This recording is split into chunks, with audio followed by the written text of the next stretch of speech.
I'm going to give 7 reasons why atheists should reject faith in materialism. Any atheist who has intellectual integrity will be an immaterialist by the end of this discussion. The reason I'm convinced that any intellectually honest atheist will find these arguments convincing is because each of these 7 arguments is used by atheists as reasons to reject faith in God. If these arguments are invalid reasons to reject faith in materialism, then they're invalid reasons to reject faith in God as well. You can't have it both ways. If you are an atheist and a materialist, you are guilty of inconsistent reasoning. If anyone watching this is new to my channel, you need to know that I'm not arguing for religion. I argue against religion just as forcefully as Hitchens or anyone else. But I take my critique a step further. In addition to rejecting religion, I also reject materialism.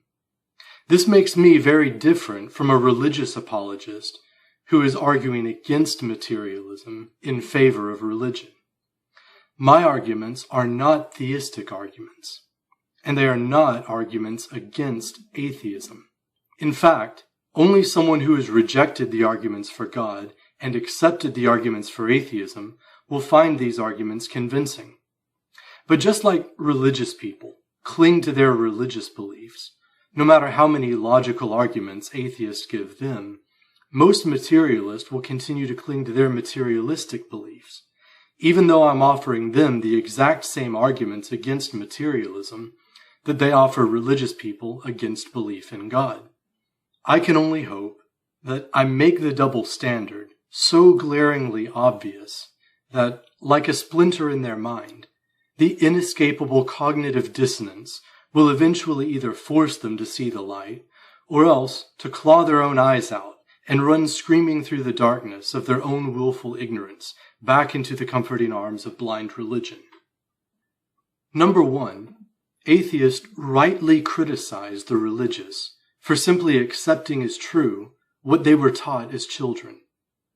And it's true that most people are Jews because their parents raised them to be Jewish. They're Christian because their parents went to church and sent them to Sunday school. They're Muslim because they grew up in an Islamic country. They're Buddhist or Hindus because they grew up in a village where everyone else was Buddhist or Hindu. They didn't make a conscious and rational decision as an adult to accept that religion after carefully examining the arguments for and against it. They were indoctrinated as children. And even after they've grown up, they face tremendous social pressure from their family and the rest of their society not to leave their religion. Of course, they'll convince themselves that they really do believe in their religion, and they'll come up with reasons to justify their belief. But really, those are just justifications. The real reason a Mormon believes in Mormonism is because his parents were Mormon. He grew up in the Mormon church and was indoctrinated with Mormonism since he was too young to remember. And because if he leaves the Mormon religion, he's going to suffer enormous social consequences. He will lose many friends and may even be alienated by his family. A Muslim in some countries may even be put to death for apostasy. I know that I personally lost a lot of friends after I renounced Christianity. Even relationships with friends and family members that weren't cut off were still deeply affected. I know I'm not alone in experiencing this. It's something that a lot of people are afraid to face. Beyond that, they know they're going to be discriminated against and treated differently. If you live in a majority Christian part of the world and you're an atheist, you might even get fired from your job. Technically, that's illegal, but we all know it happens. There's no way to prove that you were fired due to religious discrimination usually. To most atheists, it's obvious that this is why most people are religious. It's a combination of childhood indoctrination, family and social pressure, and the psychological tendency toward rationalization and justification, and the automatic rejection of anything that conflicts with their existing beliefs. Now stop and think about it. Isn't this the reason why people are materialists too? Most religions technically teach some form of dualism rather than pure materialism, but they're still taught to believe that there is such a thing as the material world. They're also taught that there are souls, gods, angels, demons, and various supernatural things that exist beyond the material world. But they are taught that there is a material world that exists outside their mind. And when they renounce the religion and become atheist, they stop believing in the supernatural part, but they keep on believing in the material part. They've never even questioned that. They've never actually studied the philosophical arguments for and against materialism versus idealism and made a rational decision based on reason. Even if they do go to college and take a philosophy class and hear about some of the arguments of the idealist, they've already been indoctrinated with materialism since they were kids. Like I said, technically, they may have been indoctrinated with some form of metaphysical dualism. But as I've said, dualism affirms the existence of a material world, but also affirms the existence of some kind of supernatural world beyond the material world. And most materialists think that this is what I'm proposing when I argue against materialism. So they challenge me to prove that anything supernatural exists beyond the material world. They think that I'm granting them the existence of a material world and then proposing something beyond it. But that's not what I'm saying at all. I'm challenging their belief in a material world. This is such a difficult concept for most people to grasp that it may be necessary to draw a diagram. First, draw a circle. Inside the circle are your thoughts and perceptions. Absolutely everything you know exists within that circle. The entire world presents itself to you as a flow of experiences. You perceive color, temperature, texture, taste, smells, sounds, pressure, and other sensations. That is your entire reality. All of reality, as you know it, exists as mental perceptions within your mind. You know that your mind exists. You know you're conscious. If you try to doubt that you are a conscious mind, you only prove the existence of a conscious mind which is capable of doubt. This is a well-known and irrefutable argument. You know that you're conscious and that you are experiencing mental perceptions. This is the reality that exists inside of the circle. This is what you know beyond a shadow of a doubt. But materialism takes a huge leap of faith here and assumes that the mental experiences that exist inside the circle are caused by something that exists outside the circle. So if we draw a bigger circle around the first circle, this outer circle is what they call the material world. They believe that their mental perceptions and sensory experiences, which exist inside the inner circle, inside their consciousness, corresponds to something in the outer circle, which is there whether it exists as a mental perception or not. They think that their perception of an apple, which exists inside their mind, matches a material apple that exists outside their mind. Except if you think about it, this apple that they believe exists in the material world is nothing at all like the apple that exists in their mind. It isn't red. Red is only a perception. Try to imagine a world without color. I don't mean a black and white world with various shades of gray. I mean completely colorless. Can you even picture an apple? If you think you can, you're probably still thinking of shades of gray. Gray is a color. The apple doesn't have any color. Color is a mental perception. The apple has no taste. It has no smell. It has no qualities whatsoever. What we're left with, then, is something completely abstract, which you can't even imagine. And whatever you might imagine this abstract material world to be like is just a mental image that you're creating inside your mind. And you're imagining that that mental image corresponds to something like it that exists outside of your mind. This is the material world which materialists believe in. It's absolutely unknowable. Even if it does exist, you can only know it indirectly, as a mental perception within your mind.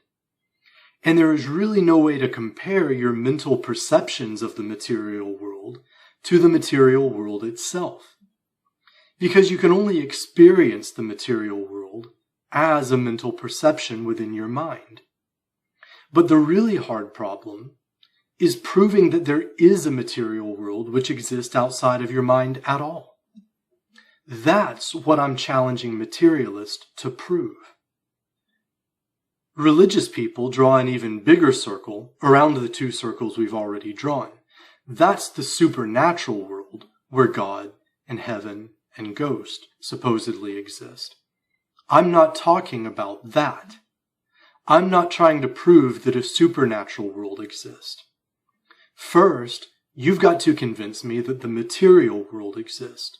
Unless you can prove that there's a material world which exists outside of the mind, all we know is that the mental world exists. And if we left it at that, that would be solipsism. I'm not a solipsist. I'm an idealist. But I'm not arguing for idealism, or offering my own solution to the problem of solipsism, or offering my own model of reality.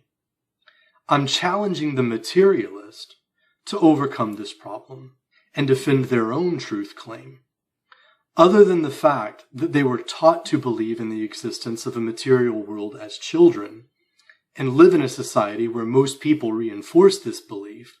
What is their justification for their belief? I think I can get through the other arguments a little more quickly than the first. I just needed to be crystal clear, because even though there's nothing complicated about what I'm saying, even a lot of intelligent people just don't seem to be able to grasp it. The second argument is that the burden of proof always rests on the shoulders of the person who is making the positive truth claim. If you claim that God exists, or that a certain book is divinely inspired by God, you have to offer proof. It isn't up to the other person to prove you wrong. The atheist doesn't have to prove that God doesn't exist. You can't prove a negative. So the materialist has the burden of proof. Asking an immaterialist to prove that the material world doesn't exist is like asking an atheist to prove that God doesn't exist. If you're an atheist, you say the person who believes in God has the burden of proof. So by the same logic, the person who believes in a material universe, which exists independently of consciousness, must meet the burden of proof. If you deny this, then you can no longer say that religious apologists have the burden of proof. The argument is either valid in both cases or in neither. The third point is similar to and basically an extension of the second point. In the absence of proof, disbelief is the default position. Atheists always say this about God. Unless you can prove that God exists, atheism, non-belief in God, is the default position. And by the same logic, unless you can prove that the material world exists, immaterialism, non-belief in matter, is the default position. If you argue that you can't prove materialism, but you should just believe in it anyway, this is no different from a religious person saying that they can't prove their religion, but you should just believe in it anyway. That's not an argument. You wouldn't accept any argument from a Christian that failed to meet the burden of proof, but tried to persuade you that you should accept Christianity anyway. So if you're a materialist and you can't meet the burden of proof, Don't try to come up with excuses for why you should accept materialism anyway. If you're going to reject unproven truth claims, then reject unproven truth claims, or else quit accusing others of doing what you yourself are doing. So this brings us to point number 4. Point number 4 has to do with what counts as evidence. Atheists demand empirical proof for God's existence. They usually deny that purely rational arguments count as proof. They want empirical evidence. So I challenge you to provide empirical evidence for materialism. The real problem for you is that empiricism is based on experience, which comes through sense perception. And your challenge is to prove that the sense perceptions that exist inside your mind are caused by some material world that exists outside your mind. What empirical data could you gather inside of a dream that would prove the existence of a real world that exists outside the dream world?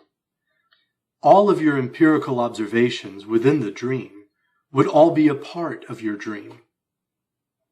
One guy thought he was being clever and said that if a bus hit me and I didn't see it coming, or if someone threw a ball at the back of my head and I didn't see it before it hit me, that would prove materialism. No, it wouldn't. A person could dream of being hit by a bus or having a ball hit them in the back of the head. Would that prove that the bus or ball in their dream existed outside the dream, and that the experience of being hit by the bus or ball in the dream was caused by a material bus or ball? Of course not. If the person dreams that they're getting an MRI, and they observe their brain activity on the monitor, the dreamer would think that MRI proves that consciousness originates in the physical brain. But in fact, the monitor, the MRI, and even their brain would only be part of the dream and would only exist in the mind of the dreamer. The more you reflect on this problem, using the dream analogy, the more you'll realize the impossibility of offering empirical evidence to prove materialism. All empirical evidence proves the existence of consciousness, though, because empiricism is the position that all knowledge comes through experience. And without consciousness, there could be no experience. So there's a deep irony when a person claims to be both an empiricist and a materialist. If you're an empiricist, you can't believe in materialism, because materialism can't be proven empirically. And if you're an empiricist, you can't deny the reality of consciousness, because all empirical evidence is dependent on the reality of consciousness. If you reject belief in God because of the lack of empirical evidence, you have no choice but to reject belief in materialism as well, for the same reason. My 5th point also has to do with evidence. Atheists like to argue that for a claim to be scientifically valid, it must be falsifiable. They say that the claim that God exists is an unfalsifiable claim. They say that unless the Christian can propose a scientific experiment which can verify or falsify the claim that God exists, it isn't a valid scientific hypothesis. So what scientific experiment can we perform that can either verify or falsify the materialist hypothesis? If you can't propose such an experiment, then materialism is an unverifiable and unfalsifiable claim, and is therefore scientifically invalid. And we run into the same problem as before. What experiment could you conduct inside of your dream which would verify or falsify the existence of a world outside of your dream world? Can you think of one? Really think about it. I don't see how this would be possible, even in principle. And unless you can come up with something, you're forced to concede that materialism is unscientific, because it's unverifiable and unfalsifiable. If this is an argument against believing in God, then it's an argument against believing in materialism too. Reason number 6 mirrors the accusation made by atheists that many arguments for God's existence are just appeals to ignorance. A religious person will ask the atheist where the universe came from, or how life began, if there is no God. They'll ask how we can have objective morality if there's no God. The atheist may turn to science and offer some explanation for how the universe began, or how life evolved, but the religious person will point out that there are gaps even in our modern scientific knowledge. Many of these theories are not proven. Often there are competing theories. But the atheist will say that even if we don't know what happened before the Big Bang, or how life began, our ignorance doesn't mean we can just assert that God did it without any evidence. But this is exactly the sort of argument materialists will try to get away with. They'll ask, if there's no material universe, then how do you explain this? If matter doesn't exist independently of consciousness and mental perception, then how do you explain that? And very often these questions will show a complete lack of understanding, and aren't very different from the biblical creationist who asks, oh yeah, well, if evolution is true, then why is there still monkeys? But even when they ask a perfectly legitimate question, it's no different than a Christian asking, so if there's no God, how did the universe begin? The question of how the universe began is a perfectly valid question, and scientists are interested in answering those kinds of questions. They can give some answers. They can offer some different theories that they're still working on. But even if they don't have all the answers, atheists won't accept these gaps in human knowledge as a valid argument for the existence of God. And as an immaterialist, I can't answer every question that a materialist might ask. There are some very difficult questions in philosophy that philosophers have been arguing about for thousands of years. On certain issues, I can give rational arguments to justify my beliefs, but I don't claim to be able to offer absolute proof. On some issues, I believe I can demonstrate logically that my position is correct beyond any reasonable doubt. But even if my answer to a given question is wrong, or even if I simply say that I don't know the answer, that doesn't mean the materialist can claim that because there are gaps in my knowledge, materialism is true. If they won't accept God of the gaps arguments, or arguments from ignorance, as rational justifications for belief in theism, then they can't accept these kinds of arguments as rational justifications for materialism either. I'm not going to give examples of materialistic arguments from ignorance here, but I'm sure they'll turn up in the comments.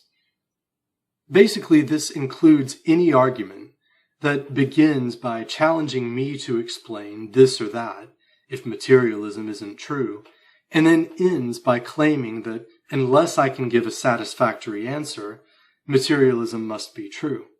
That's the structure of the fallacy. Once you understand the fallacy, it's easy to spot. The 7th reason has to do with Occam's razor. You don't insert any unnecessary and unproven assumptions into your model. The fewer unnecessary and unproven assumptions your theory requires, the better your theory is. That's a simplified way of putting it. And atheists object to theism based on this principle. If you can come up with a workable model of the universe without appealing to the unproven assumption that God exists, why not leave God out of the model? So why should we not also object to materialism on this principle? If you can come up with a workable model of the universe without appealing to the unproven assumption that some kind of abstract material substance exists beyond the world of conscious experience, then why not leave matter out of the model? Such models do exist. Some viewers may not know about them, but should a Muslim believe in the Quran just because he doesn't understand science? Of course not. And if an atheist doesn't understand idealism, that's not an excuse for believing in materialism. If you're an atheist, you're without excuse now. The reasons I've given you for rejecting belief in materialism are exactly the same arguments atheists give for rejecting belief in God and the supernatural. If they're bad arguments, you should stop using them when you're debating religious people. If they're good arguments, you should reject materialism. Materialism is an irrational and unscientific metaphysical belief that is not supported by reason and evidence, and is logically inconsistent with atheism. A logically consistent atheist must also be an immaterialist. I'll end with that. In the future, I'll explore the philosophy of idealism in more depth and answer some common questions and objections. Thanks for listening. If you like this video, I recommend checking out my Beyond Atheism series. Hit the like button, share this video on social media, subscribe to my channel, and check out my website. You can make a donation through my homepage if you want to show your appreciation and help support my work. Feel free to participate in the comments section and discuss these ideas and share your thoughts. Peace.